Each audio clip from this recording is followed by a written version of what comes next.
इस वक्त वाकई एक डेस्परेशन कह लें, होपलेसनेस कह लें, जो है बढ़ती हुई नज़र आती है। पाकिस्तान की मिडिल क्लास जो है एग्जिट मोड में। मेरा ख्याल है पाकिस्तान की इस वक्त तो सिवाय आप जो बिल्कुल टॉप के जो 5-10% लोग हैं पाकिस्तान में जिनके लिए life really couldn't be better, उनको छोड़ के तो हर कोई एग्जिट मोड में। सबसे बड़ा स्टूपिड सा सवाल बनता है फिर कि अगर ये टैलेंटेड लोग सारे कनाडा, ब्रिटानिया, अमेरिका भाग गए तो पाकिस्तान कौन बनाएगा? अगर आपका टैलेंट जो है वो इस तरह से ब्रेन ड्रेन जिसे कहते हैं हो रहा है और बढ़ता जा रहा है, तो ये बहुत अच्छा सवाल है। और ये तो सोचना चाहिए उस 10% को जो ऊपर हैं, जो पॉलिटिशियंस हैं, जो कोट अनकोट लीडर्स हैं, ये तो उनको सोचना चाहिए। आप हिंद यात्रा भी कर चुके हैं? जी बिल्कुल कर चुके हैं, 2 दफा। इंडिया? जी जी। कहाँ गए जी? मैं गया हैदराबाद और दिल्ली। लोग कहते हैं कि इमिग्रेशन कंसल्टेंट्स जो हैं ख्वाब बेचते हैं। कहीं ना कहीं किसी ना किसी लेवल पे तो जिसे वो कहते हैं ना रेज्यूमे सब फज करते हैं। Student visa is the best way for immigration और स्टूडेंट वीजा लेना बिल्कुल आसान है। जब आप ये कहानियां सुनते हैं कि मैंने 50 लाख रुपए एक एजेंट को दिए, उसने मुझे छांगा मांगा में कहीं छोड़ दिया और कहा कि ये जो तो है तुम अब टर्की आ गए हो, और मैं वो ये इस तरह की चीज़ें, या वो जो आपने जो ट्रेजिडी हुई वो जो ग्रीस के कोस्ट पे जो वो बोट उलट गई, उसमें बेचारे बहुत सारे लोग जो हैं वो डूब गए। इस तरह की चीज़ें होती हैं जब आप डेस्परेट होते हैं। जो लोग साउथ अमेरिका चले जाते हैं, इंडिया से, चाइना से, पाकिस्तान से, और फिर वहाँ से वो ऊपर जाते हैं, अमेरिका जाने की कोशिश करते हैं। आप वो कुछ स्टोरीज सुने, इतनी हैरोइंग स्टोरीज हैं कि क्या लोगों के साथ हुआ है, क्या क्या किस किस तरह लोग जो है वहाँ पहुँचे हैं। तो सर पूछना पड़ेगा, क्या कैनेडियन गवर्नमेंट रेगुलेशंस बिल्कुल लैक्स है? देखें, कैनेडियन गवर्नमेंट जो है वो कनाडा के बॉर्डर्स के बाहर क्या कर सकती है। ठीक है, अगर मैं मुंबई में बैठा हूँ, मैं कराची में बैठा हूँ, मैं वहाँ पे फ्रॉड कर रहा हूँ, तो कैनेडियन गवर्नमेंट क्या करे? कैनेडियन गवर्नमेंट तो कुछ नहीं कर सकती। सर अभी आपने बात की इन्फ्लेशन की। कनाडा में इन्फ्लेशन के अलावा हाउसिंग क्राइसिस, जॉब क्राइसिस, क्या आप अपने क्लाइंट्स को ये सब इश्यूज पहले से बताते हैं या लोग खुद आकर डिस्कवर करते हैं? आपने उसको कोई इस तरह की बात समझाने की कोशिश की कि देखो यार यहाँ तो ये हैं, प्रॉब्लम्स हैं, इश्यूज हैं, वो मूव ऑन करके किसी और के पास चला जाएगा। ठीक है, वो जाता रहेगा जब तक उसको कोई ऐसा बंदा ना मिले जो उसको बोले हाँ जी आप बिल्कुल सही कर रहे हैं, आप बिल्कुल सही पाथ पे हैं, और इस तरह की कोई बात उसको नहीं बताएगा तो वो उस बंदे से बात करना शुरू कर देगा।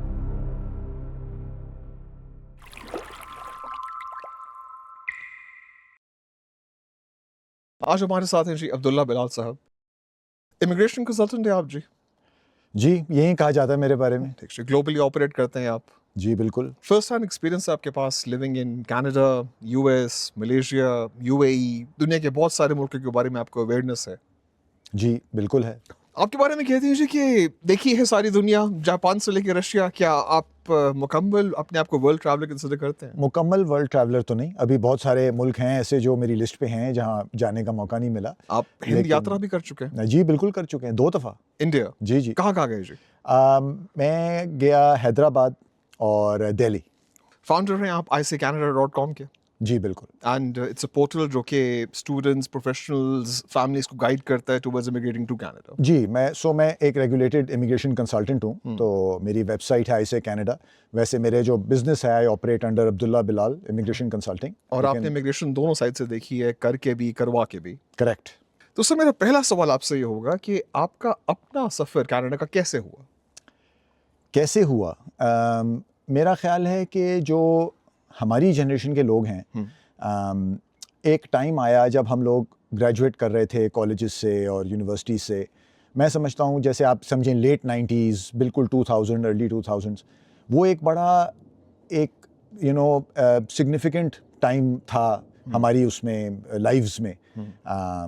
और जैसे अब हम पाकिस्तान से हैं, हम पाकिस्तान जब वापस आए, हम लोगों को मौका मिला बाहर जाके पढ़ने का, हम पाकिस्तान वापस आए और थिंग्स वर चेंजिंग। उस वक्त बहुत एक ऐसा टाइम था कि चीज़ें हो रही थी, एक इवेंटफुल टाइम था बहुत।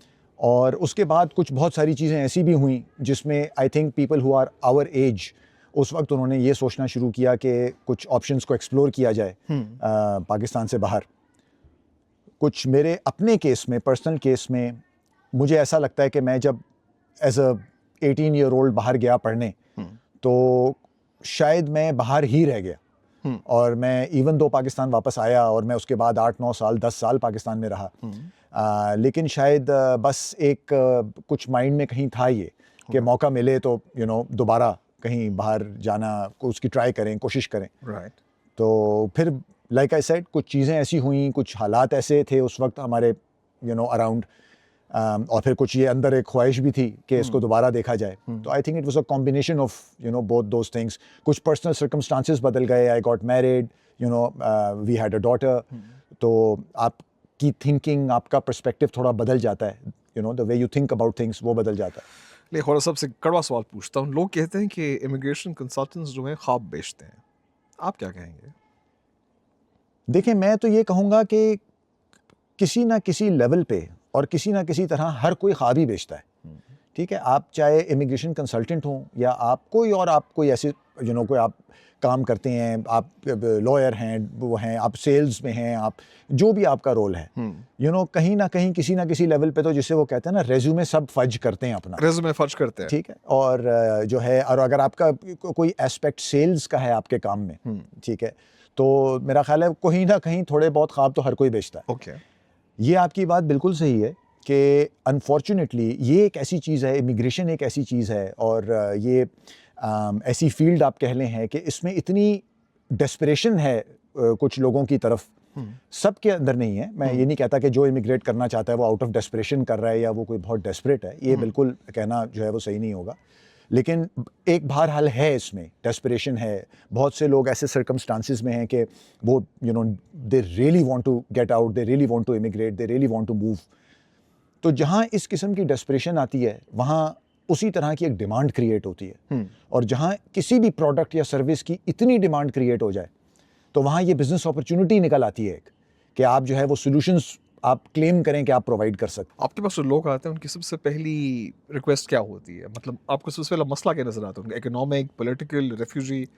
देखें, ये जो है I think over the years ये बदलता रहा है। ओके, ठीक है, मैं समझता हूँ कि जैसे आप अगर 90s की बात करें, ठीक है, उस वक्त जो लोग जाते थे या कंसिडर करते थे इमिग्रेट करना, हम लोग खुद जब हम बाहर जा रहे थे पढ़ने, आपको भी मौका मिला बाहर पढ़ने का, मैं भी गया, हमारे बहुत सारे दोस्त गए, तो आपको ये याद होगा कि उस वक्त, और ये मैं बात कर रहा हूँ मिड टू लेट 90s की, उस वक्त कोई इस तरह का ख्याल हमारा नहीं होता था कि यार अब हम बाहर पढ़ने जा रहे हैं, अब हमने वापस नहीं आना, ऐसा हमारा ख्याल नहीं होता था। हम लोग यही सोच के जाते थे, काफ़ी सारे हम लोग ये सोच के जाते थे कि हम लोग जाएंगे, पढ़ेंगे और वापस आ जाएंगे।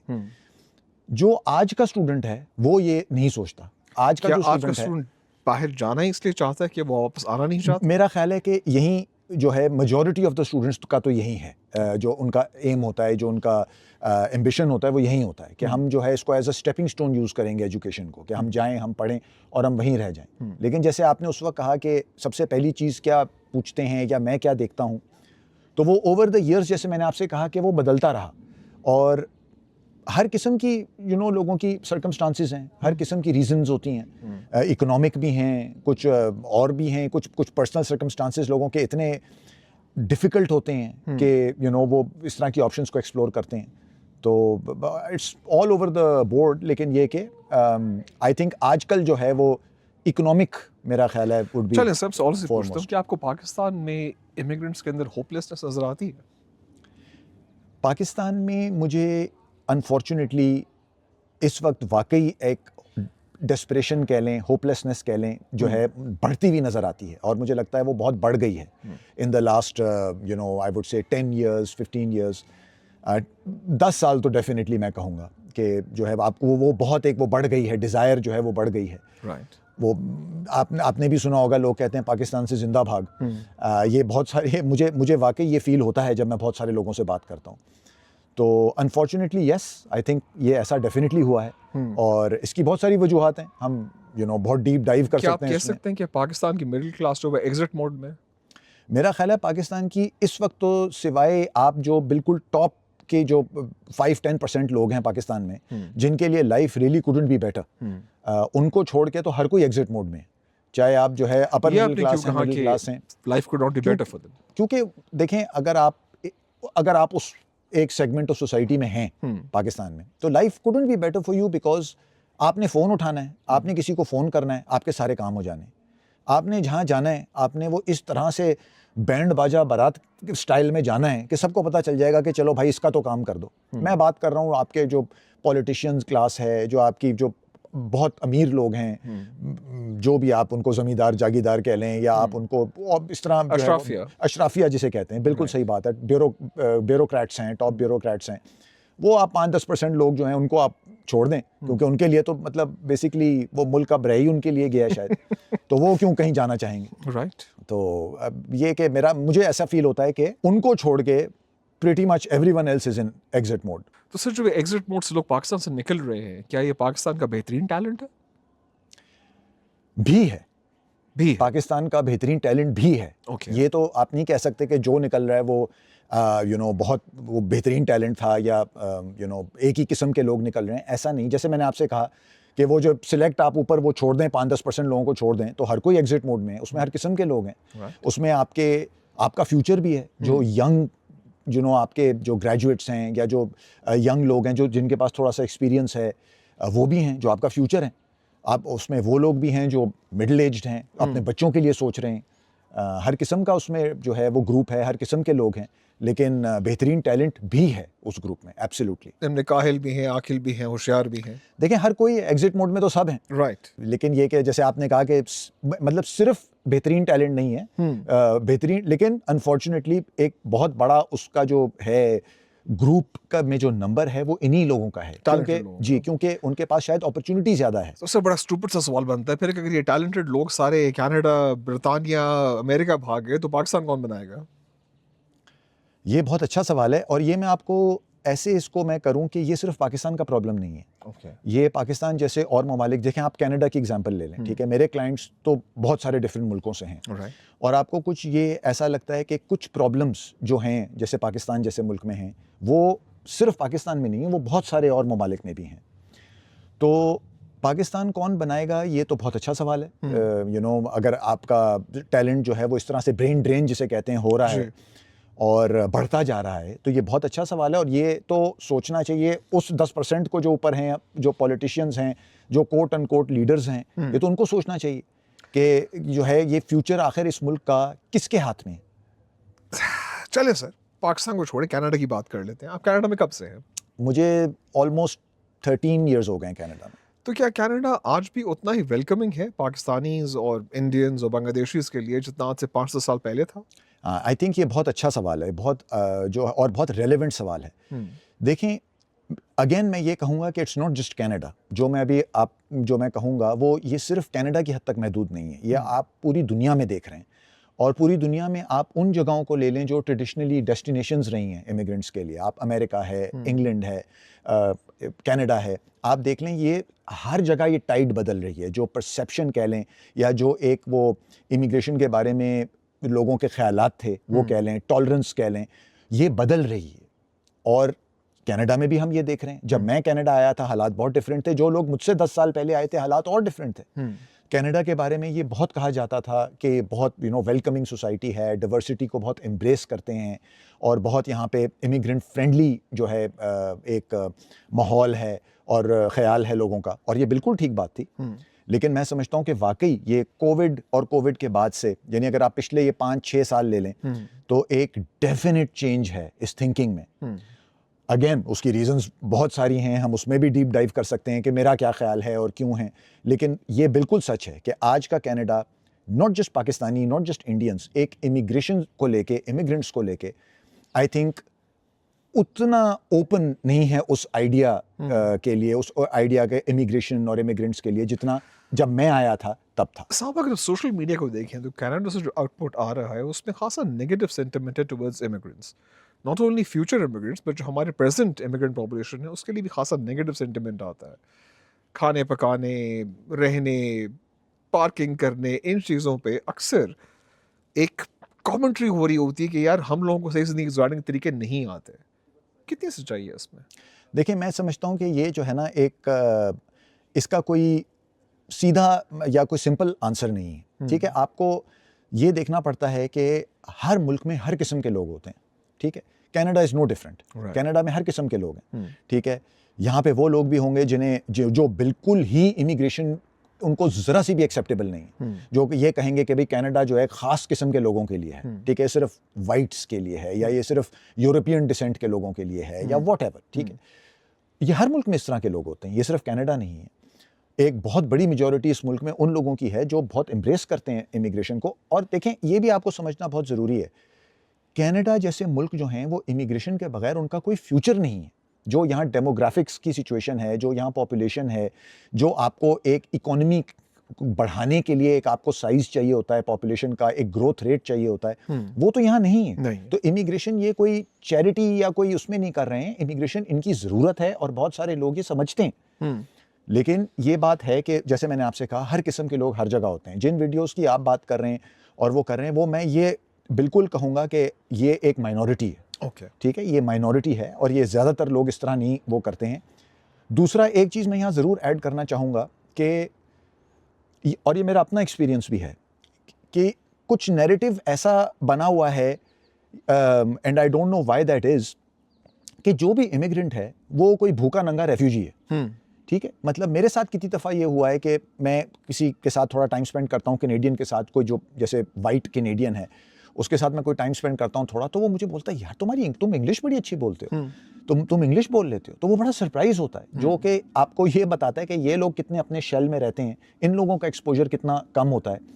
जो हम लोग हैं, फॉर एग्जांपल हम इंडिया पाकिस्तान से या हमारे पार्ट ऑफ द वर्ल्ड से, बहुत सारे लोग, हम लोग हमें एक्सपोजर होता है, हम बाहर जाते हैं, बहुत सारे लोग मिडिल ईस्ट में जाके काम करते हैं, एजुकेशन लेते हैं बाहर से जाके, हम लोगों को ज़्यादा एक्सपोजर होता है। हम इस तरह की बात नहीं करेंगे कभी, हमारे लिए सरप्राइज नहीं होगा। लेकिन इन लोगों के लिए कई दफ़ा मुझे ये अमेजिंग लगता है कि बहुत आप कहेंगे यार तो पढ़ा लिखा बड़ा अच्छा कोई बंदा इस तरह की बात कर रहा है कि यार तुम इंग्लिश बोल लेते हो। तो ये एक कॉम्बिनेशन है चीज़ों का। जैसे मैंने आपसे कहा कि कुछ लोग तो हैं जो हमेशा वो कहेंगे कि भाई एक इमिग्रेंट नहीं होना चाहिए और कनाडा सिर्फ कैनेडियंस के लिए होना चाहिए, और ये और वो उनको आप छोड़ दें, वो एक माइनॉरिटी है, वहीं इस तरह की वीडियोस भी बनाते हैं। लेकिन बाय एंड लार्ज ऐसा मैं समझता हूँ कि नहीं है यहाँ पे। लेकिन going back to what we were talking about, कि एक जो शिफ्ट है इसमें इमिग्रेशन के बारे में, जो जिस तरह लोग सोचते हैं, ये डेफिनेटली है, it's here, and unless and until certain things change, जिसमें इकोनॉमी है, आपकी जनरल एक स्टैंडर्ड ऑफ लिविंग है, कॉस्ट ऑफ लिविंग है, ये सब चीज़ें जो आप देख रहे हैं कि पूरी दुनिया में अब जो है वो नीचे होती जा रही हैं। तो जब तक ये चीज़ें एड्रेस नहीं होंगी, तब तक ये, मेरा ख्याल है, ये टाइट बदलेगी, ये ख्यालात बदलेंगे नहीं। लोग यही समझेंगे कि यार ये लोग आ रहे हैं और बहुत ज़्यादा लोग आ रहे हैं और इनको कम करना चाहिए, ये मेरा ख्याल है बढ़ता जाएगा। सर, अभी आपने बात की इन्फ्लेशन की। कनाडा में इन्फ्लेशन के अलावा हाउसिंग क्राइसिस, जॉब क्राइसिस, क्या आप अपने क्लाइंट्स को ये सब इश्यूज पहले से बताते हैं या लोग खुद आकर डिस्कवर करते हैं? उस्मान साहब, मैंने ये अपने जो है ना करियर में, जब से मैं ये काम कर रहा हूँ ना, जो मैंने एक चीज़ सीखी है वो ये है कि जिस बंदे ने अपना माइंड मेकअप कर लिया ना एक चीज़ करने का, उसको आप उस चीज़ से उस पर्च से आप उसको हटा नहीं सकते। भाई मैंने अपना माइंड मेकअप कर लिया है, मैंने यही करना।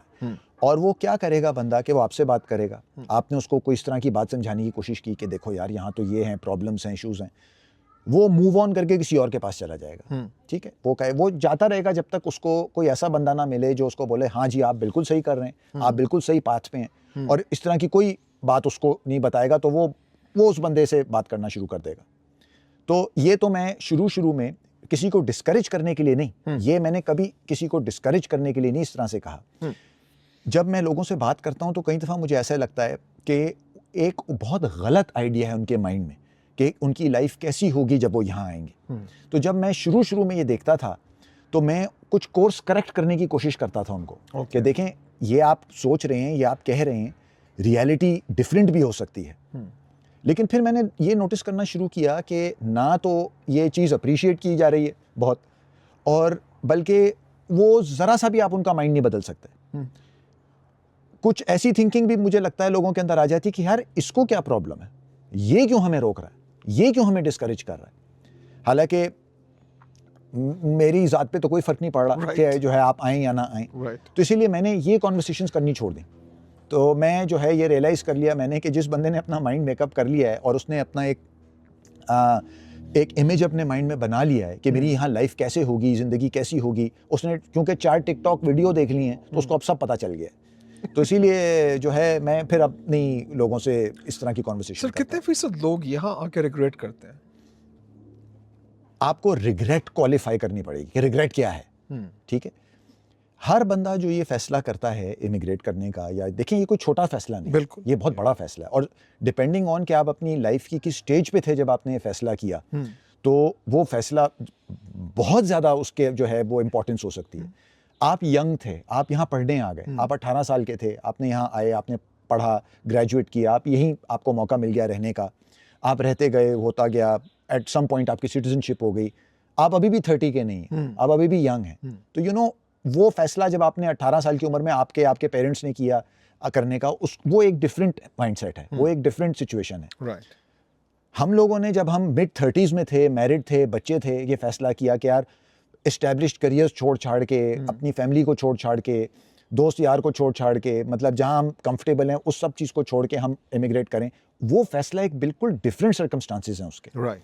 तो एक तो ये आपको देखना पड़ेगा, जो वो 18 साल का लड़का आया था वो क्या रिग्रेट करेगा, क्योंकि वो क्या छोड़ के आया था, यू नो मतलब वो तो उसके तो वो तो बहुत जल्दी आ गया, यहाँ तो उसकी तो लाइफ यहाँ है। जो कोई लेटर इन लाइफ आए वो शायद बहुत चीज़ें छोड़ के आए, तो रिग्रेट, इसलिए मैं इसको कहूँगा कि ये आई डोंट थिंक कि कोई इसका कोई one size fits all type answer हो सकता है। रिग्रेट बहुत डिफरेंट वे शेप फॉर्म में होती है। मैं आपको एक एग्जांपल देता हूँ। मेरा एक क्लाइंट था और ये बड़ी एक कॉन्वर्सेशन, कुछ कॉन्वर्सेशंस ऐसी होती है ना, आप किसी से करते हैं वो आपके बिल्कुल नक्श हो जाती हैं आपके अंदर, आप भूल नहीं सकते।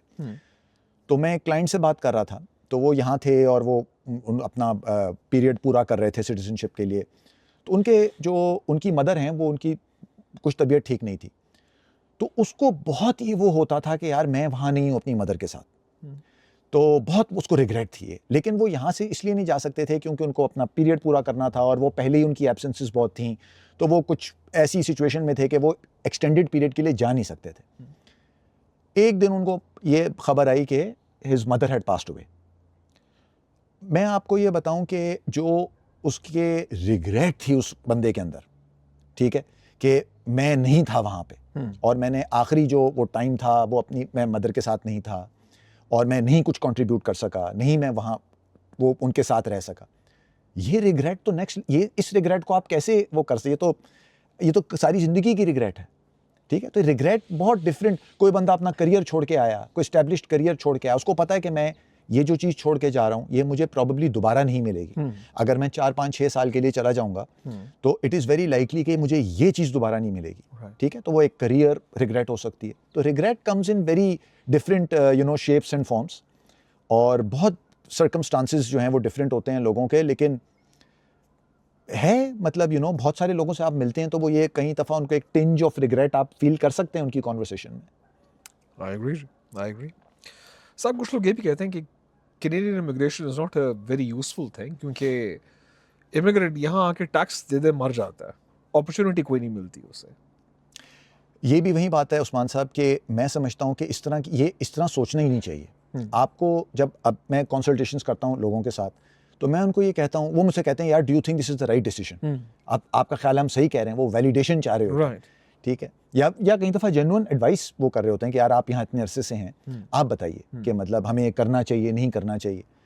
तो मैं सबको यही कहता हूँ कि आपको जो भी आपकी इस वक्त जो है जिस स्टेज पे भी हैं आप अपनी लाइफ के, जो भी आपके सर्कमस्टांसेस हैं, आप एक अपनी प्रायोरिटी लिस्ट बनाएं, ठीक है, और आप कहें कि यार ये 5, 4, 6, 7 चीज़ें हैं जो इस वक्त मेरे लिए प्रायोरिटी हैं, ठीक है। अगर मेरे बच्चे हैं तो बच्चों की सेफ्टी, सिक्योरिटी, स्कूलिंग, फ्यूचर, बच्चे नहीं हैं तो मेरा करियर, मेरी मेरा फ्यूचर, जो भी आपकी प्रायोरिटीज़ हैं उनकी लिस्ट आप बनाएं। जिस जगह भी आपकी वो टॉप 2-3 प्रायोरिटीज़ जो है ना वो पूरी हो रही हैं, वो सही फैसला है आपका। अगर यहाँ आने से वो आपकी जो टॉप 2 प्रायोरिटीज़ थी, 3 प्रायोरिटीज़ थी, वो फुलफिल हो रही हैं, पूरी हो रही हैं, तो ये सही फैसला है। इस तरह सोचना ही नहीं चाहिए कि क्योंकि right place, perfect place, right answer तो एग्जिस्ट ही नहीं करता, ठीक है। There is no perfect place and very seldom there is a perfect answer, right, ठीक है। तो वो आपको कहीं ना कहीं कॉम्प्रोमाइज़ करना पड़ता है और करना चाहिए। आपको ये सोच के चलना चाहिए कि यार ये कोई परफेक्ट सोल्यूशन नहीं मैं करने जा रहा, लेकिन जो इस वक्त मेरी 5, 6, 7 चीज़ें हैं जो which are really important for me, उनमें से ये 2-3 हैं वो यहाँ जो है वो हो जाएंगी, पूरी हो जाएंगी, तो this is the right answer, this is the right way. चलिए साहब ये बता दीजिए फिर इमिग्रेशन के बारे में पाकिस्तानियों की खुशफहमियाँ क्या हैं? खुशफहमियाँ भी देखें किसी चीज़ से जन्म लेती हैं, ठीक है ना। कोई आपके हालात ऐसे हैं, आपके पास वहाँ पे एक जो अब हम देखते हैं कि जो लोगों ने अब होप छोड़ दी है। ये कुछ अरसा पहले तक आपको शायद ये लगता था कि शायद कुछ होप है लोगों में, यू नो, वो सोचते हैं कि चलो यार ठीक है, इट्स ओके, ये वो बेहतर हो जाएगा, अपनी लाइफ में यू नो जी रहे हैं, कर रहे हैं कुछ। अब आपको ऐसा लगता है कि वो होप ख़त्म हो गई।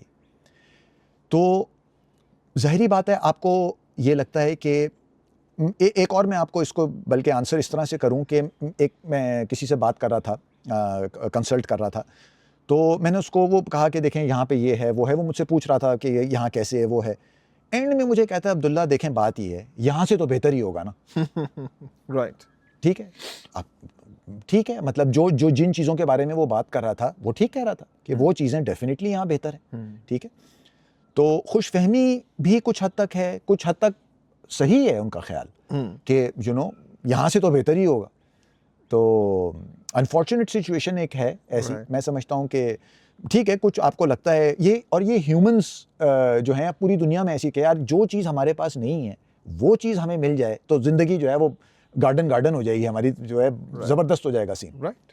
तो ये सिर्फ पाकिस्तानियों को मैं नहीं वो कहूँगा कि पाकिस्तान में लोगों को क्या खुशफहमी है, ये इंसान पूरी दुनिया में जहाँ है उसको यही खुशफहमी है कि यार बस मुझे ये चीज़ मिल जाए जो मेरे पास नहीं है तो मैं बिल्कुल जो है वो सब कुछ ज़बरदस्त हो जाएगा।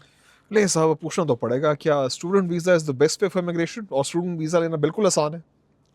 ये दो डिफरेंट क्वेश्चंस हैं। ठीक है, चलें मैं ये कहता हूँ कि इज़ द बेस्ट वे और नॉट, इसको मैं आंसर करता हूँ। देखें, मैं समझता हूँ कि अगर आपने ऐसा ये फैसला किया है कि यू वांट टू इमिग्रेट, तो वाकई मैं समझता हूँ कि आप जितनी जल्दी ये करें, ठीक है, उतना ही अच्छा है। आपको एक टाइम मिलता है, आपको एक रैंप मिलता है, यू नो, एक रनवे मिल जाता है आपको कि आप आएँ, आप यंग हैं, आप स्टूडेंट हैं, आप कुछ कर रहे हैं, आपको अगर यहाँ आप जैसे 4 साल की कोई डिग्री करने आ रहे हैं तो आपको वो 4 साल मिल गए यहाँ पे, जहाँ आपका मेन जो आपका पर्पस है, जो मेन आप काम यहाँ कर रहे हो, पढ़ रहे हैं। ठीक है, साथ साथ आप देख रहे हैं कि ले ऑफ द लैंड क्या है, यहाँ काम किस तरह होता है, और चीज़ें क्या हैं, कल्चरली आप अडेप्ट कर रहे हैं और सारा कर रहे हैं।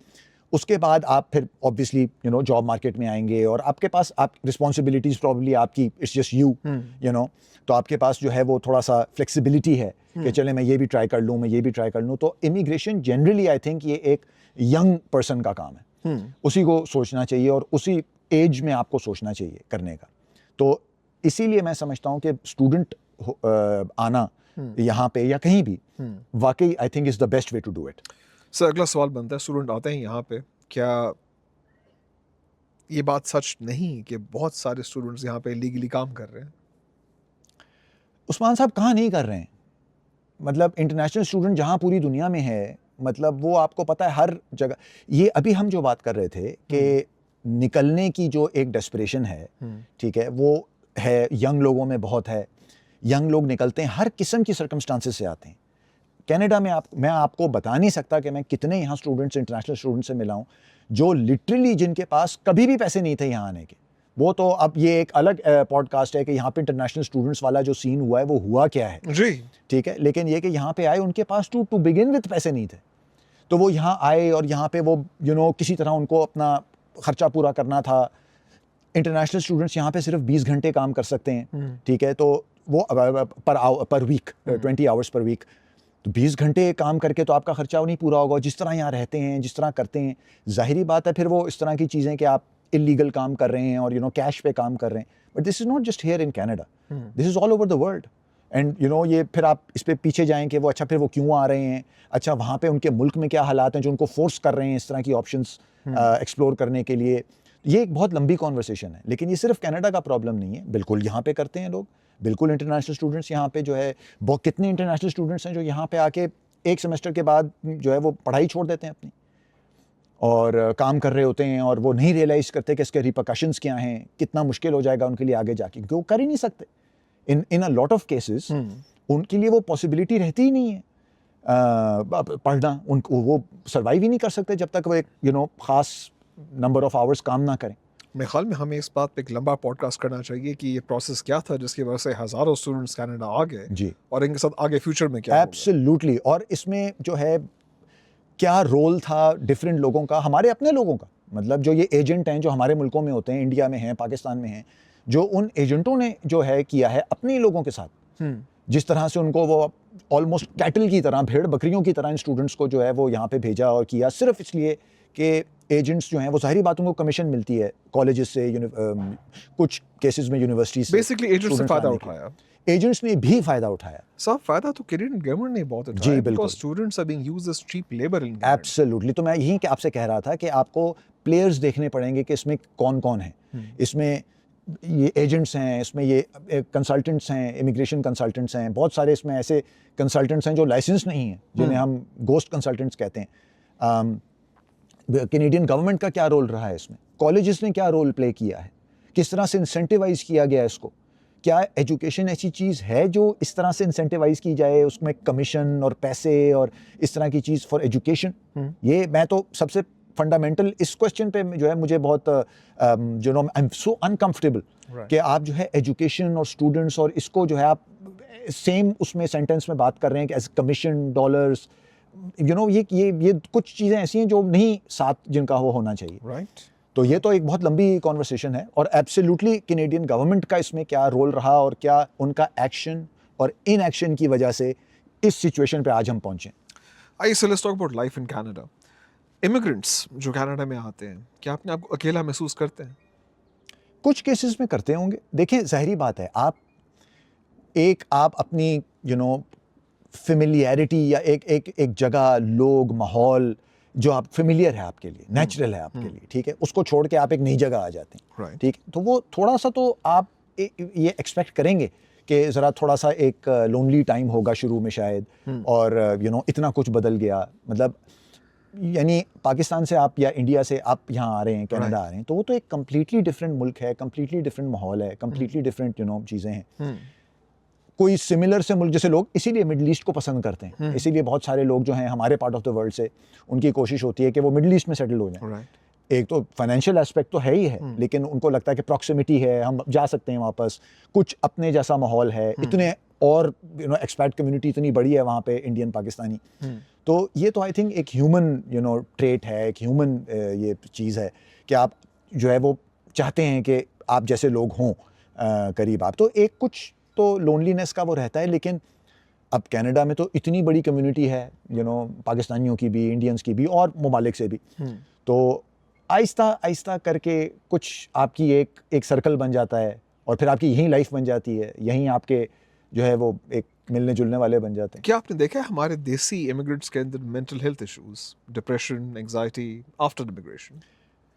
मेरा ख्याल है कि सिर्फ देसी मैं इमिग्रेंट्स नहीं कहूँगा, मतलब है इमिग्रेंट्स इन जनरल, ठीक है, और हम उसको लिमिट कर सकते हैं कि चलें हम बात करते हैं इंडियन पाकिस्तानी देसी उसकी बात करते हैं, क्योंकि देखें, और ये मैं कनाडा की अब मैं बात कर रहा हूँ कि कनाडा जो है ट्रेडिशनली यहाँ पे मुश्किल रहा है इमिग्रेंट्स के लिए आके you know job market crack करना, यहाँ पे जॉब यू नो स्पेशली उन लोगों के लिए जो मिड करियर यहाँ आए and who were doing you know really well wherever they were, whether they were in their home countries और दे वर इन अ थर्ड कंट्री, कोई मिडल ईस्ट से आया, कोई इधर उधर से आया।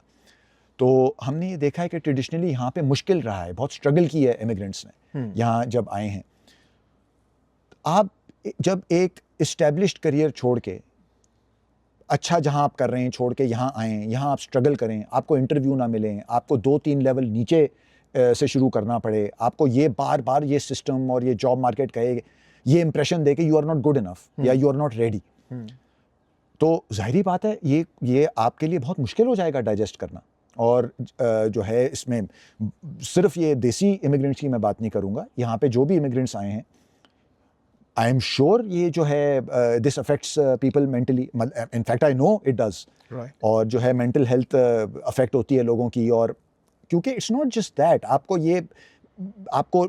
लग रहा है कि I am not good enough, और तो क्या आप अपने आप को सेकंड गेस करना शुरू कर देते हैं, डाउट आ जाता है आपके अंदर कि यार मैं क्या वो फ्लूक था, तुक्का था जो मुझे लग गया, जो मेरा अच्छा करियर था, क्या मेरी असली जो है वो वैल्यू वो, या मेरी जो वो कह लें मेरी औकात ये कि मुझे जो है ये इस जॉब के लिए भी इंटरव्यू नहीं मिल रहा।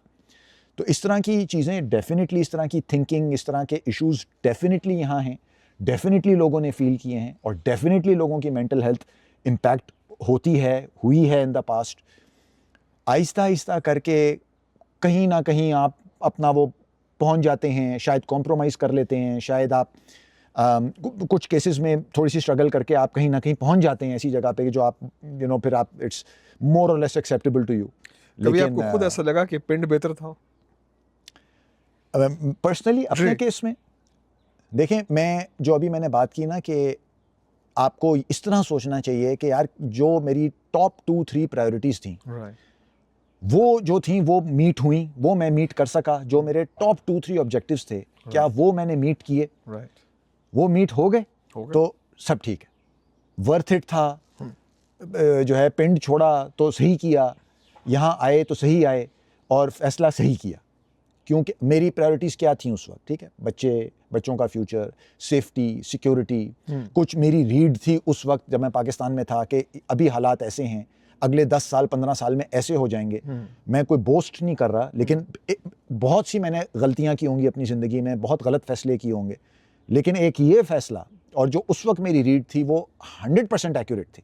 और मुझे बहुत सारे मेरे साथ जो मेरे दोस्त थे, मेरे पीयर्स थे, फेलो लॉयर्स थे, मैं वहाँ प्रैक्टिस कर रहा था, तो वो बहुत हैरान होते थे जब मैं उनको उस वक्त कहता था कि मैं ये इमिग्रेशन का सोच रहा हूँ और बाहर जाने का सोच रहा हूँ। तो वो उनको समझ नहीं आता था कि भाई तुम क्योंकि अल्लाह का शुक्र था कि हम वहाँ इस्टेब्लिश थे, बड़ी अच्छी मेरे फादर की प्रैक्टिस थी, क्या तुम क्यों सोच रहे हो, तुम क्यों जा रहे हो? तो मैं उनको अपनी रीजंस बताता था कि मेरा ख्याल है कि ये मुल्क या ये सिचुएशन, ये हालात जो हैं ये अभी तो ऐसे हैं, लेकिन ये इस तरफ जा रहे हैं। और वो मेरी असेसमेंट थी, ठीक है, टर्न्ड आउट कि वो ऐसा ही हुआ जब मैं सोच रहा था। तो मेरी जो टॉप 2-3 ऑब्जेक्टिव्स थे, प्रायोरिटीज़ थी, वो ऑब्जेक्टिव्स यहाँ मीट हुए, तो ये फैसला सही था मेरे लिए। अगर आज आपके पास कोई नौउम्र पाकिस्तानी 14-15 साल का है, क्या सर मैं क्या करूं, आप उसे क्या कहेंगे? सबसे पहले तो मैं कहूँगा भाई दुआ करो।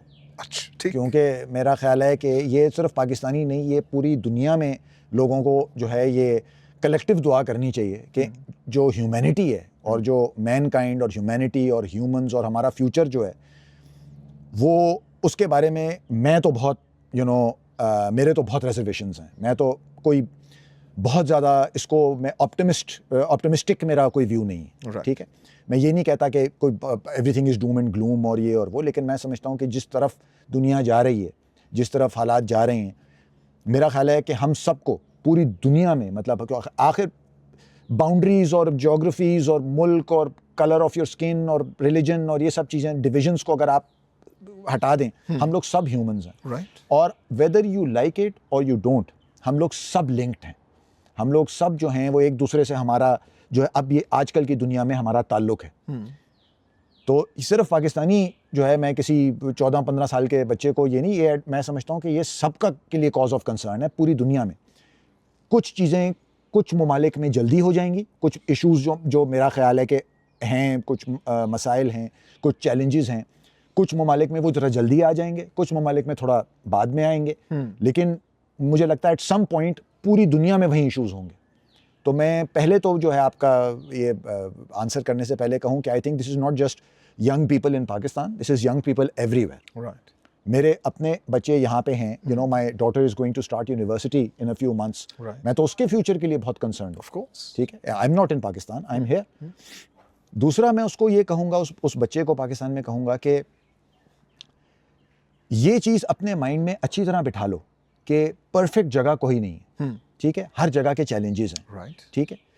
वो सही बात है कि शायद हमारे जैसे ममालिक में चैलेंजेस ज़्यादा हैं, ठीक है, लेकिन कोई ये अपने आप को ट्रेन करें कि मैंने इस तरह सोचना है कि परफेक्ट जगह कोई नहीं है। ऐसा नहीं होगा कि मैं जिस दिन यहाँ से निकल गया और मैंने कनाडा लैंड किया या मैं कहीं भी जहाँ भी जाना चाहता हूँ लैंड किया तो मेरे सारे मसले हल हो जाएंगे। यानी कि पाकिस्तान में रहते हुए मीनिंगफुल लाइफ बिल्ड हो सकती है। बिल्कुल। देखें, ये अब इस पर भी हम एक बात कर सकते हैं कि मीनिंगफुल लाइफ क्या है, लेकिन ये कि और आपके सर्कमस्टांसेस क्या हैं। बहरहाल पाकिस्तान में अनफॉर्चुनेटली अगर आप सही घर में पैदा नहीं हुए तो बहुत सारी चीज़ें तो आपके पास एक्सेस ही नहीं है। आप अच्छे स्कूल कॉलेज नहीं जा सकते, आप जो है हेल्थ नहीं एक्सेस कर सकते, कोई आपके साथ चीज़ हो जाए, आप जो है वो एक्सेस टू जस्टिस आपके पास जो है वो बहुत लिमिटेड है या है ही नहीं। तो हमारे जैसे मुल्क में तो ये चैलेंजेस भी हैं ना, तो मैं कह रहा हूँ वहाँ ज़्यादा चैलेंजेस हैं। लेकिन मैं उस बच्चे को ये कहूँगा कि तुम ये सोच के चलो कि यार चैलेंजेस हर जगह हैं, मेरी इस वक्त प्रायोरिटी क्या है, मुझे वो देखना है, ठीक है, कि वो कहाँ होगी, और डेस्परेट ना हो, डेस्परेशन में कोई काम ना करो। ये मत सोचो कि यार ये जो है वो ज़िंदगी मौत का ये सीन है कि मैंने ये करना ही करना है और ये नहीं, क्योंकि दैट इज़, जब आप ये कहानियाँ सुनते हैं कि मैंने 50 लाख रुपए एक एजेंट को दिए, उसने मुझे छांगा मांगा में कहीं छोड़ दिया और कहा कि ये जो तो है तुम अब टर्की आ गए हो और मैं वो, ये इस तरह की चीज़ें, या वो जो आपने जो ट्रेजिडी हुई, वो जो ग्रीस के कोस्ट पे जो वो बोट उलट गई, उसमें बेचारे बहुत सारे लोग जो हैं वो डूब गए। इस तरह की चीज़ें होती हैं जब आप डेस्परेट होते हैं। आपने वो, आपको वो जो लोग साउथ अमेरिका चले जाते हैं इंडिया से, चाइना से, पाकिस्तान से, और फिर वहाँ से वो ऊपर जाते हैं, अमेरिका जाने की कोशिश करते हैं, आप वो कुछ स्टोरीज सुने, आप इतनी हैरोइंग स्टोरीज़ हैं कि क्या लोगों के साथ हुआ है, क्या क्या किस किस तरह लोग जो है वहाँ पहुँचे हैं। तो मैं उसको ये कहूँगा कि डेस्परेट होके कोई फैसला ना करना। सर, डेस्परेशन से एक इशू होता है फ्रॉड का। आपकी इमिग्रेशन इंडस्ट्री में फ्रॉड कितना होता है? बहुत है। ये अभी हम कुछ देर पहले जैसे मैंने ये कहा कि जहाँ इतनी डेस्परेशन है, जहाँ इतनी डिमांड, देखें इमिग्रेशन जो है, चलें आप इंडिया ले लें, आप पाकिस्तान ले लें, इमिग्रेशन जो है एक बहुत हॉट कमोडिटी है, ठीक है। इमिग्रेशन एक बहुत ऐसी चीज़ है जिसकी बहुत डिमांड है। जिस चीज़ की इतनी डिमांड होती है, ठीक है, तो उसकी एक सप्लाई जो है ना वो कहीं ना कहीं से आ जाती है, क्योंकि ये एक बिजनेस अपॉर्चुनिटी है ना। देखिए एक चीज़ है जो तकरीबन सबको चाहिए, लेकिन वो आसानी से नहीं मिलती, ठीक है। मैं आता हूँ मार्केट में और मैं कहता हूँ भाई मैं दिला सकता हूँ ये चीज़ आपको, ठीक है। तो जाहिर बात है, मतलब लोग कुछ आउट ऑफ डेस्परेशन, कुछ बोलेंगे चलो करके देखते हैं, कुछ वो गैम्बल लेंगे कि चलो ठीक है पता नहीं लेकिन चलो गैम्बल करके देखते हैं, ठीक है। आपको कोई 100-50 बंदा तो मिल ही जाएगा ना जो बोलेगा चलो भाई लो पैसे लो, हमें करके दो ये काम, और आपको वहीं 100-50 बंदा चाहिए जिससे आपने पैसे बना लिए और आप व्हाटएवर, ये सारी ज़िंदगी तो जो भी कोई स्कैम करते हैं वो सारी ज़िंदगी तो जनरली नहीं करते, वो कुछ अरसे के लिए करते हैं, अपने वो पैसे बनाते हैं, वो they move on to the next thing. तो बिल्कुल फ्रॉड इसमें है, और अनफॉर्चुनेटली बहुत बुरे आउटकम्स भी हुए हैं लोगों के साथ इस फ्रॉड की वजह से, स्कैम्स की वजह से। क्या आपने केसेस ऐसे देखे जहाँ पे लोगों को झूठ बोल के लूट लिया गया हो? एवरी डे मेरे पास एवरी डे ये क्वेरीज आती हैं, एवरी डे लोग मुझे रीच आउट करते हैं और मुझे बताते हैं कि हमने ये हुआ था तो उसने मुझे ये कहा था तो मैंने इतने पैसे दिए, ये नहीं हुआ या वो नहीं हुआ या ये चीज़ फ्रॉड निकली, डॉक्यूमेंट्स फोर्ज निकले, हर किस्म की मैंने चीज़ सुनी है। मतलब मैंने फेक वीज़ा स्टिकर्स जो पासपोर्ट में लगा के दिए गए उससे लेके फेक वादे किए गए उससे लेके कोई एक चीज़ आपको एक कोई ख्वाब बेचा गया उससे मैंने हर चीज़ मैंने देखी और सुनी है। And I continue to hear from people like I said every day जो मुझे रीच आउट करके बताते हैं कि उनके साथ क्या हुआ। तो सर पूछना पड़ेगा, क्या कैनेडियन गवर्नमेंट रेगुलेशंस बिल्कुल लैक्स है? देखें कैनेडियन गवर्नमेंट जो है वो कनाडा के बॉर्डर्स के बाहर क्या कर सकती है, ठीक है। अगर मैं मुंबई में बैठा हूँ, मैं कराची में बैठा हूँ, मैं वहाँ पे फ्रॉड कर रहा हूँ तो कैनेडियन गवर्नमेंट क्या करेगी, ठीक है। कैनेडियन गवर्नमेंट तो कुछ नहीं कर सकती। ये तो लोकल लॉ एनफोर्समेंट आप कह लें या लोकल जो वहाँ पे है लॉ है, कानून है, ये तो उसके परव्यू में है, ठीक है ना, ये तो वहाँ करेंगे तो कैनेडियन। लेकिन ये और बहुत सारी चीज़ें हैं, कनाडा के अंदर बहुत फ्रॉड है। कनाडा के अंदर जिस तरह से लोग यहाँ आए, वर्क परमिट्स वाला इशू है, आप ले लें कि वो किस तरह से डॉक्यूमेंट्स अरेंज किए जाते हैं और लोग यहाँ आए। तो ये मैं नहीं कहूँगा कि बिल्कुल कनाडा की गवर्नमेंट जो है अपने हैंड्स वॉश ऑफ कर सकती है सिचुएशन से कि भाई हम क्या करें, ऐसी बात नहीं है।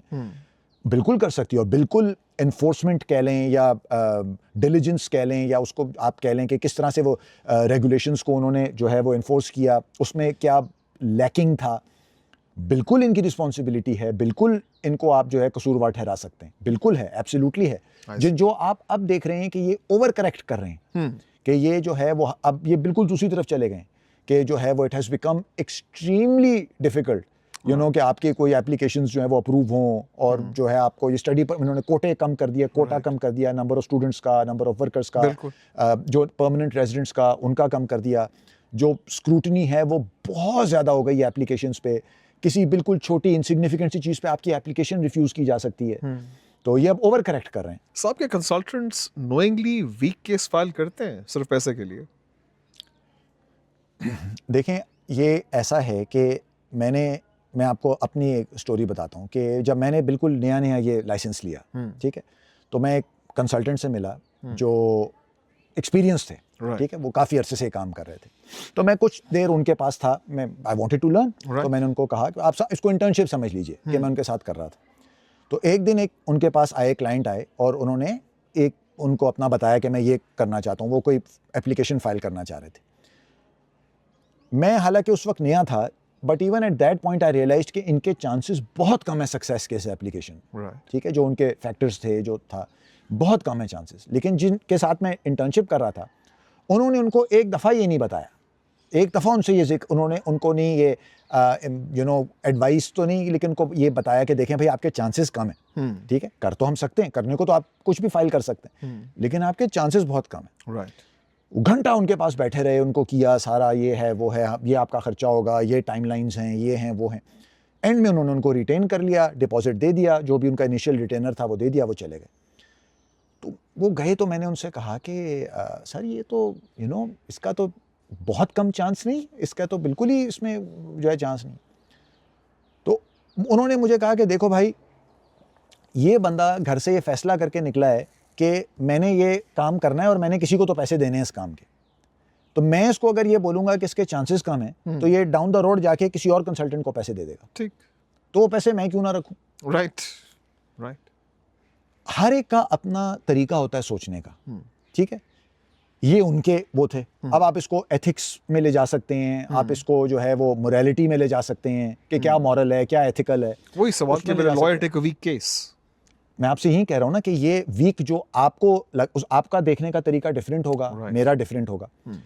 मैं मशहूर हूं, समझ लें आपके अपने क्लाइंट सर्कल में या उसमें, कि यार ये बंदा तो डरा देता है, राइट, ठीक है। मेरे पास बहुत सारे लोग आते हैं, तो मैं उनको यही अगर मुझे लगता है कि वीक केस है या कोई ऐसी चीज़ है जो उनको पता होनी चाहिए, ठीक है, कि भाई देखें आपके चांसेस कम हैं या ये हो सकता है वो हो सकता है, मैं तो शुरू वहाँ से करता हूँ, before I get into their profile and I get into like details of what ever their experience और जो भी उनके वो हैं फैक्टर्स हैं उनकी प्रोफाइल के।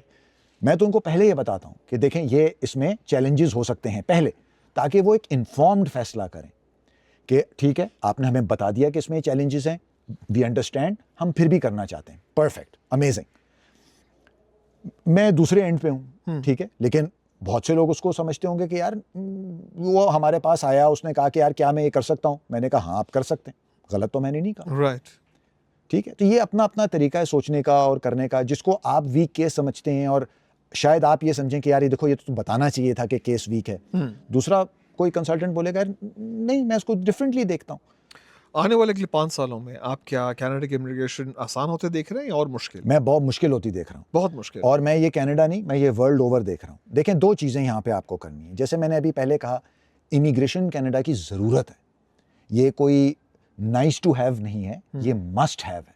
जो कनाडा और कनाडा जैसे ममालिक हैं, जो यहाँ पे फर्टिलिटी रेट है, जो यहाँ पे डेमोग्राफिक्स हैं, जो यहाँ पे पॉपुलेशन का साइज़ है, इमिग्रेशन के बगैर इनका फ्यूचर नहीं है, ठीक है। ये तो बात समझनी है कि मतलब इमिग्रेशन के बगैर इनका फ्यूचर नहीं है, राइट। तो ये एक रियलिटी है, एक फैक्ट है। दूसरा फैक्ट ये है कि पूरी दुनिया में इस वक्त जो एक इकोनॉमिक चैलेंजेस हैं जो हम लोग सब फेस कर रहे हैं, ठीक है, एआई है, एआई की वजह से जॉब लॉस है, वैसे जॉब लॉस है, आप देखें स्टैंडर्ड्स ऑफ लिविंग जो हैं पूरी दुनिया में जो हैं वो लोअर होते जा रहे हैं, लोग स्ट्रगल कर रहे हैं, यूथ अनएम्प्लॉयमेंट बढ़ रही है, ले ऑफ्स आप देखें किस तरह हो रहे हैं, ये तो पूरी दुनिया में है, ठीक है। ये भी जब इस तरह की चीज़ें होती हैं तो ये सेंटिमेंट जो है कुछ अपॉर्चुनिस्टिक पॉलिटिशियंस कह लें, लीडर्स कह लें या लोग हैं, ये फैलाना शुरू कर देते हैं कि तुम लोगों की हालत, तुम लोगों की सिचुएशन इसलिए ख़राब है क्योंकि ये इमिग्रेंट्स आ रहे हैं। अगर ये आप जो है अमेरिका में देखें कि क्या हुआ है, जो साहब इस वक्त जो इक़्तिदार में हैं वो ये बातें करके आए हैं, ठीक है। तो ये दो चीज़ें जो पैरेलल हैं कि नीड है, उसके बगैर फ्यूचर नहीं है, लेकिन कुछ हालात ऐसे हैं कि सब इकोनॉमिकली जो है वो एक सिचुएशन वर्स ऑफ होती जा रही है, जिसकी वजह से लोग जो हैं, देखें आपकी सिचुएशन जब ख़राब होती है तो आपको कोई चाहिए होता है कि मैं किस पे ये ब्लेम करूं, ठीक है। एक बंदा आता है वो कहता है यार ये इसका कसूर है, ठीक है, तो वो सारा जो वो आपका जो वो एंगर कह लें या जो एक फ्रस्ट्रेशन है वो उसके ऊपर निकल जाती है। और ट्रेडिशनली इमिग्रेंट्स जो हैं वो बहुत इजी स्केपगोट्स रहे हैं, इमिग्रेंट्स को निकालो, ये पूरी दुनिया में आप देख रहे हैं, लॉज टाइटन किए जा रहे हैं, कोटा कम किए जा रहे हैं, सेंटिमेंट बदल रहा है, नेशनलिस्ट मूवमेंट्स जो है या नेशनलिस्ट जो पॉलिटिशियंस हैं, पॉपुलिज्म जो पॉपुलिस्ट जो एक सेंटिमेंट है, राइट लीनिंग पार्टीज़ जो हैं वो गेन कर रही हैं, ग्राउंड गेन कर रही हैं। वो क्यों कर रही हैं, क्यों हो रहा है ऐसा? वो इसीलिए हो रहा है ना क्योंकि लोगों की हालात लोगों के ख़राब हो रहे हैं और उनको ये कहा जा रहा है कि अमंगस्ट अदर थिंग्स एक वजह जो है वो ये इमिग्रेंट्स है, इमिग्रेशन है, इसकी वजह से हालात ख़राब हो रहे हैं तुम लोगों के। तो क्या अब इमिग्रेशन का गोल्डन एरा ख़त्म हो गया है? मेरा ख्याल है कि it's going to remain challenging. आपने जैसे ये पूछा कि क्या कनाडा में अगले 5 साल में मुश्किल होता जाएगा ये सारा, मेरा ख्याल है बिल्कुल मुश्किल होगा, क्योंकि किसी भी लीडर के लिए, किसी भी पॉलिटिशियन के लिए मेरा ख्याल है ये बहुत मुश्किल होगा उनके लिए कहना कि हाँ जी हमें लोग चाहिए, हम और इमिग्रेंट्स को वेलकम करेंगे, हमें और इमिग्रेशन चाहिए, जो कि सही है, आपको चाहिए, यानी आपकी नीड है, लेकिन पॉलिटिकली आई थिंक वो कहना जो है वो बड़ा मुश्किल हो जाएगा। And I don't see this changing at least near term, short term, या अगर आप 3 to 5 years देखते हैं, कोई AI लेड यूटोपिया 5 साल में हो जाए कि हम लोग सब जो हैं वो ब्लिसफुली अपनी ज़िंदगी गुजार रहे हों, तो सब बोलेंगे यार डाइवर्सिटी तो बड़ी अच्छी चीज़ है, इमिग्रेशन तो बड़ी अच्छी चीज़ है, आने दो, कोई मसला नहीं, you know share the wealth. मैं ऐसा नहीं होता देख रहा। आपने जो टाइम फ्रेम दिया 5 साल का, मेरा ख्याल है it's going to get more challenging. बहुत सिलेक्टिव होता जाएगा इमिग्रेशन का वो, कि हमें सिर्फ ये लोग चाहिए या हमें सिर्फ इस एक्सपीरियंस के या वॉट एवर स्किल सेट के या जो भी आपके कोई डिफाइन किया जाएगा, जैसे अभी कनाडा में हो रहा है कि वो बहुत एक स्पेसिफिक हो गई है इमिग्रेशन, कि हमें इस स्किल के लोग चाहिए, हमें ये वाले जो है वो कैंडिडेट्स चाहिए, तो it's not going to get easier. नहीं sir, one word answers, Canada dream या स्ट्रगल? बोथ। पाकिस्तान का biggest problem? Population. Most overrated immigration pathway? That's difficult for me to answer. Okay. Most honest advice you've given a client? Don't do it. One thing you wish Pakistanis knew before moving? There is no perfect place anywhere. हर जगह के challenges. No perfect place anywhere. कोई perfect जगह नहीं। आप जहाँ जाएंगे आपको challenges होंगे। मैं अभी एक और पॉडकास्ट कुछ अर्सा पहले मैंने की, उसमें मैं यही इनफैक्ट इसी तरह मैंने एंड किया और यही हम बात कर रहे थे। मैंने उनको कहा कि जो यहाँ कनाडा में लोग हैं, इस्टेब्लिश्ड हैं, वो कहते हैं यार यहाँ टैक्सेस बहुत हैं। राइट। हम कहीं और, हम मिडल ईस्ट चले जाते हैं, वहाँ टैक्सेस नहीं है। कसम से। ठीक है, जो मिडल ईस्ट में लोग ऑलरेडी रह रहे हैं, 20-25 साल से काम कर रहे हैं, बहुत पैसा बनाया, सब कुछ किया, कभी टैक्स नहीं दिया, सारों कहते हैं यार ये तो आप आजकल आप देख रहे हैं दुबई का, जैसे हम सुनते हैं यार ये तो किसी वक्त भी निकाल सकते हैं। राइट। हमें नहीं, हमें तो पासपोर्ट चाहिए। जो पाकिस्तान में बंदा वो कहता है मैं तो कहीं भी भाई मुझे भेज दो, मैं तो दुबई, तो मैं तो कहीं भी चला जाऊंगा। ठीक है, तो ये एक साइकिल है, यू नो, कोई परफेक्ट जगह, कोई कहीं कुछ, आप किसी से कहीं बात कर लें जो जहां भी है वो कहेगा यार ये चीज़ यहाँ है लेकिन ये नहीं, which goes back to what I was saying earlier कि बहरहाल हम at the end of the day हम सब ह्यूमंस हैं और ह्यूमंस कम ही जो है वो कंटेंट और खुश रहते हैं। फाइनल क्वेश्चन अब्दुल्ला साहब, अगर आप knowing what you know now, अगर आप दोबारा if you go back into the past, क्या आप दोबारा कनाडा आते हैं? 100%, absolutely, no regrets. Thank you so much, sir. You've been very kind. Really appreciate it. Thank you, Usman sir. Thank you. Thank you. Pleasure. Thank you.